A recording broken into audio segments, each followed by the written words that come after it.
Doctor साहब, नौ मुंतखब अरकान कौमी असम्बली की जानिब से आज उन्होंने हल्फ उठा लिया है और कौमी असम्बली सेक्रेटरीट ने वज़ीर आज़म के इंतखाब का शेड्यूल भी जारी कर दिया है। क्या कहेंगे आज? देखिए, शदीद हंगामा हुआ जी। और मेरा ख्याल है कि जिन लोगों ने टीवी चैनल्स पे ये देखा है आज का हंगामा, उनको शायद उस इम्पैक्ट का अंदाज़ा नहीं जो वहाँ पे आज जो कौमी असम्बली में जो सूरत हाल थी। और इस कदर शोर और इस कदर अफरा तफरी जिसमें ये उन्होंने हलफ उठाया और साइन किया, और 302 लोगों ने जी। जो अरकान असम्बली हैं उन्होंने उस पर साइन किया। नवाज शरीफ साहब, शहबाज शरीफ साहब, जरदारी साहब, मौलाना साहब, बिलावल भुट्टो, जरदारी साहब, बैरिस्टर गौहर, अख्तर मेंगल साहब, खालिद मक्सी, महमूद अचकज़ई, अच्छा मौलाना फजलुर रहमान साहब, तो उमर अयूब साहब, असद कैसर ये सारे लोग जो हैं इन्होंने हलफ उठाया। और अब जो है वो कल इजलास होगा, जी। और कल जो इजलास है वो उसमें नए स्पीकर का चुनाव होगा, जिसमें अया सादिक और आमिर डोगर साहब, और वो कल इजलास होगा गालिबन। और फिर इतवार के रोज़ जो है वो वज़ीर आज़म का इंतखाब होना है। जी। लेकिन इस बहुत ज़्यादा जो है वो, यानी इतनी मेरा नहीं ख्याल कि अफरा तफरी कभी नज़र आई है, बहुत कम। और गालम गलूच हो रही थी उसमें, मतलब बहुत अफरा तफरी थी। जो राजा परवेज़ अरशद साहब हैं वो तो फिर भी किसी अंदाज में उन्होंने कोशिश की चलाने की ईवान को, लेकिन वो बात आगे हो नहीं सकी। और अब अया सादिक साहब अगर आ जाते हैं तो वो तो बहुत ही सॉफ्ट बात करने वाले हैं, तो वो किस तरह से ईवान चलाएंगे मैं नहीं जानता। लेकिन दो बातें हुई। एक तो रात को आरिफ अलवी साहब ने बहरहाल वो उस पर साइन कर दी है, और ये अच्छी रवायत, ये अच्छी रवायत ज़ाहिर है जो तलखियाँ थी वो इस तरह से हुआ कि मतलब है कि सदर ने ही साइन कर दी है। अब वो सेकंड थाट उन्हें क्यों आई क्यों नहीं आई, लेकिन वो एक होती है ना कि विद इन एक सिस्टम कोई बगावत वाला फैक्टर नहीं डेवलप हुआ कि जी वो ईवान का इजलास हो रहा है और वो उसको सदर नहीं मान रहे, और वो एक अजीब सा, तो वो बहरहाल एक मामला तो रात को लेट नाइट तय पा गया था। और लेकिन अब इसमें जो हुकूमत साजी है ना, मैं एक तो मुझे बिल्कुल ये पूरा जो सेटअप जिस तरह बना है और जिस तरह आगे जा रहा है मामला, और जो इससे पहले हुआ है और जो होता चला आ रहा है तवील अरसे से, वो तो एक इंतशार है, टोटल एक मुकम्मल केओस है। और मुझे नहीं पता कि शहबाज शरीफ साहब उसमें छोटी काबीना बनाते हैं, बड़ी बनाते हैं, कि वो हुकूमत कैसे चलाएंगे। और उसमें जो खैबर पख्तूनख्वा के जो वज़ीर आला हैं, जो वो गंडापुर साहब, वो अपनी सारी काबीना के साथ कल जा रहे हैं अडियाला जेल मुलाकात के लिए जी। खान साहब से। और जाहिर है कि वो मुकम्मल या पीर के रोज़ से जाएंगे, वो मुकम्मल प्रोटोकॉल के साथ जो उनको एज ए चीफ मिनिस्टर मिलेगा।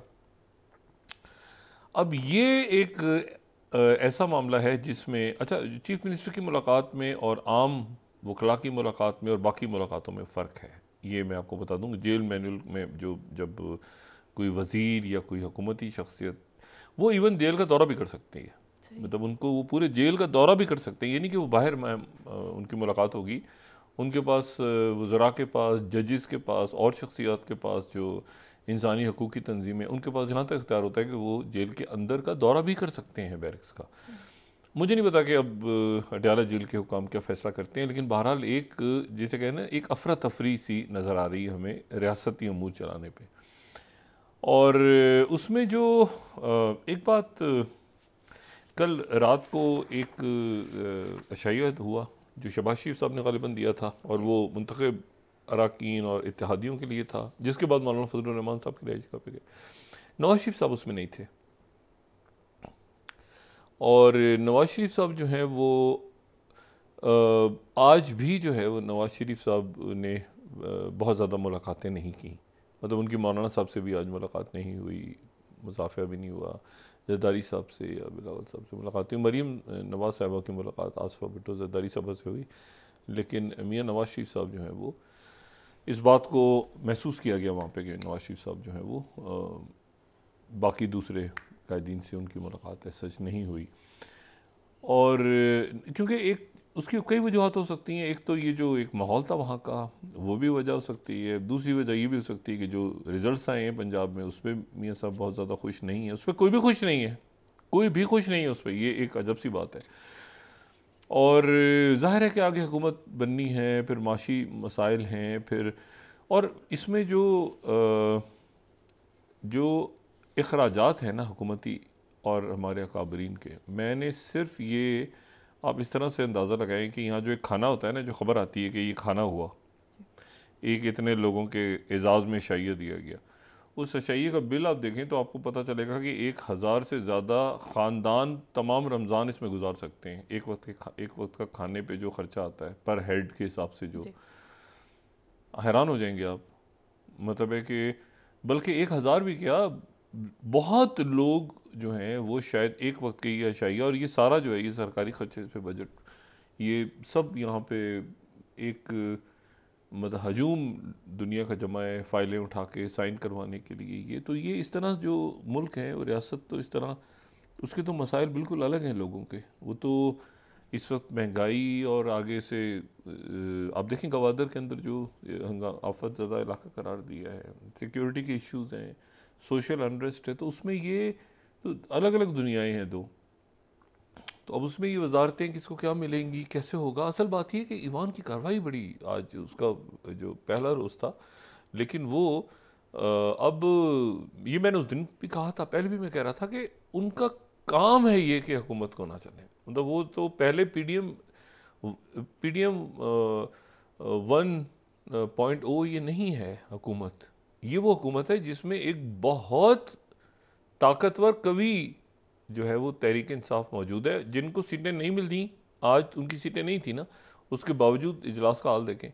अब उनको को सीटें नहीं मिलती तो वो क्या करेंगे, मिल गई तो ईवान में तो बराबरी हो जाएंगे दोनों से। तो एक बहुत बड़ा केओस है जो आज हमें ईवान में नज़र आया। और इसमें बिल कैसे मंजूर होंगे, तकरीरें कैसे होंगी और बात कैसे की जाएगी, और मतलब मुझे नहीं पता। हमारे अकाबरीन का ये काम है कि वो रियासत को चलाएं आगे मामलात को, लेकिन ये हिजान जो है ये ख़त्म होने में नहीं जा रहा, और टोटल डिस्कनेक्ट है पब्लिक के साथ, अवाम के साथ, उनके इश्यूज़ के साथ टोटल डिस्कनेक्ट है।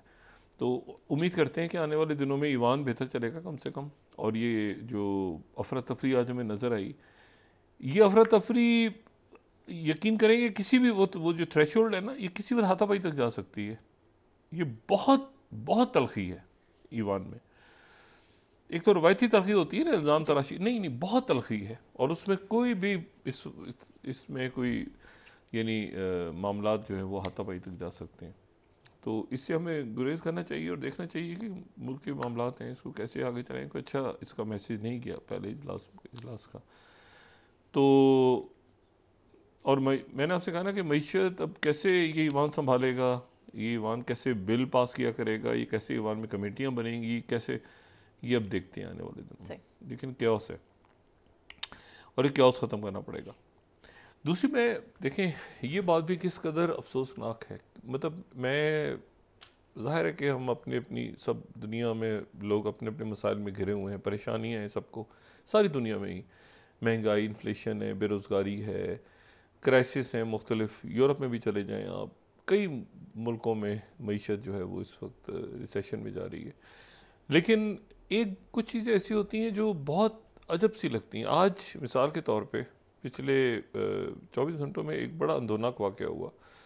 वो ये हुआ कि गज़ा का जो इलाका है, गज़ा की पट्टी है, वो पहली तबाह हाल लोग हैं वहाँ पे वो खाने पीने के सामान और दवाइयों के वो पैकेट्स ऊपर से जो है वो एयर ड्रॉप कर रहे थे। उसमें इजिप्ट, जॉर्डन, मुख्तलिफ मुल्क, उसमें इस्लामी मुल्क भी हैं, यूरोप के भी हैं, वो ऊपर से इमदाद फेंक रहे थे साहिल के करीब। यानी ये जो गज़ा का जो मेडिटेरियन सी के साथ जो इलाका है, जो जो वहाँ पे कोस्टल लाइन है, तो ये लोग वहाँ पे सारे जो हैं ये वहाँ पे जमा हुए थे और ये वहाँ पे सामान वहाँ से उठा रहे थे। तो बहुत सारा सामान, एक तो ये हुआ कि समंदर में गिर गया, तो समंदर में गिर गया और समंदर में वो लोग उसको उठाने के लिए, अब ज़ाहिर है खाने का सामान समंदर में गिर गया, लेकिन वो ज़ाहिर पैकेट्स ऐसे हैं कि वो ऊपर से फेंकते हुए वो भी ख्याल रखते हैं कि पानी में गिरे तो भी महफूज रहें चीज़ें।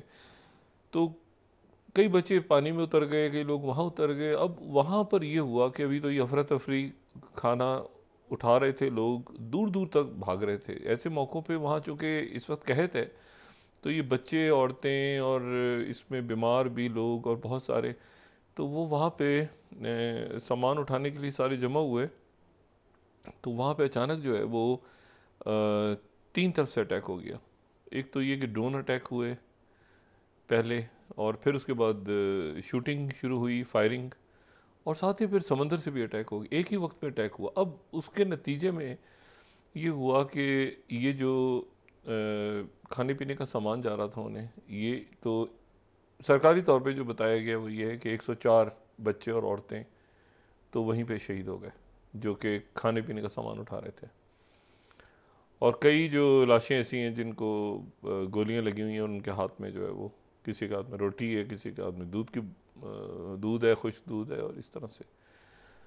और कुछ 750 ऐसे हैं जो शदीद ज़ख्मी हो गए। अब उसमें ये जो है, ये वाक़या ऐसे वक्त में पेश आया है कि आज सरकारी तौर पे बाकायदा ये ऐलान हो गया कि जी 30,000 लोग शहीद हो गए हैं, जिसमें से 60 से 70% जो हैं वो बच्चे और ख़वातीन हैं।